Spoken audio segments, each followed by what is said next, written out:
If you thought that having the number one incoming class of 2024 and the top transfer portal class of 2024 was going to make Coach Lindsay Gottlieb and her staff rest on their laurels, you were sadly mistaken.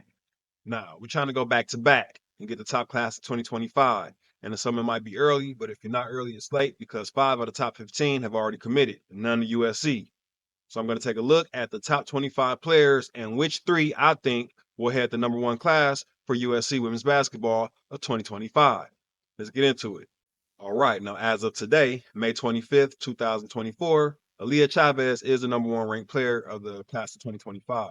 And obviously, when you're the number one ranked player, you have your choice of schools. I've seen Kim Mulkey down there recruiting her for LSU, Dawn Staley, Gino, everyone. Pretty sure USC as well. I haven't heard anything about finalists on her list, so I won't add her to this list because I won't just speculate. I had to have something to go on.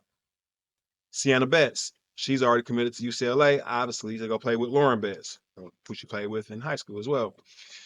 Jasmine Davidson, that's where we have to stop. That's where we have to slow down because Jasmine has made her list of finalists available and public, and I'll let you hear them for yourself. Like 8 schools: USC, UCLA, Stanford, Duke, South Carolina, LSU. Yeah. Now, she's from Oregon, and of course, USC recruits really well in the Northwest. You notice that the first two schools that she named were both in LA. The first one was USC. So that just tells me that she really wants to be in LA.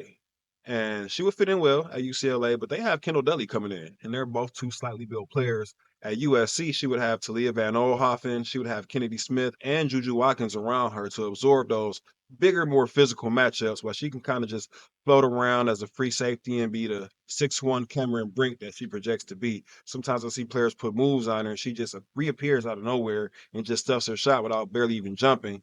She's 6'1, but a long 6'1, you know? It's almost like 6'3. And so I just think that she would fit in better at USC. That's just my opinion. It was the first school that she named, so I'm not just making this up out of nowhere. But let me know in the comments if you think I'm on or something. Also, she goes by the nickname Jazzy. So USC fans, you might as well go ahead and get acquainted. Jazzy Davidson, my prediction to head the 2025 class for USC women's basketball. Everybody clap it up. All right. Kiki's projected to be in the top three of the WNBA draft after next season. So we're going to have to replenish. We do have some fours coming in to this year's class, but we're going to also need some in 2025. So if we just take a look at the top 25, so few slots down before we get to the next wing of any significant size, and that player would be Grace Knox, who just happens to be from Etowanda, where Kennedy Smith played. Now, Iowa already came into California and recruited Addison Deal. So I doubt that Coach Lindsay and her staff is going to allow another player, especially from Etowanda, California, to get recruited out of their backyard. I just don't see it happening, especially a forward who we need. Size is at a premium next season. As you'll see on this top 25, there's not a lot of size available. So highly doubt they'll allow that to happen. Just my opinion. I see Grace Knox being the next player on the list that I can go ahead and say will be a USC Trojan, at least in my prediction. This is just my prediction. I have no inside information here, but Grace Knox, the second player that I'm going to put on this list right here. Now, it says that she's 6'2" here, but I've seen her listed as 6'3" most places, and she plays like she's 6'3" as well. Who knows? She might only be 6'2", but either way, she plays big. She just transferred from Nevada before last season, so just in my opinion, I don't see her leaving California anytime soon. Let me know in the comments if you think I'm right, if you think I'm on to something, if you think I'm dead wrong. You already know how this goes.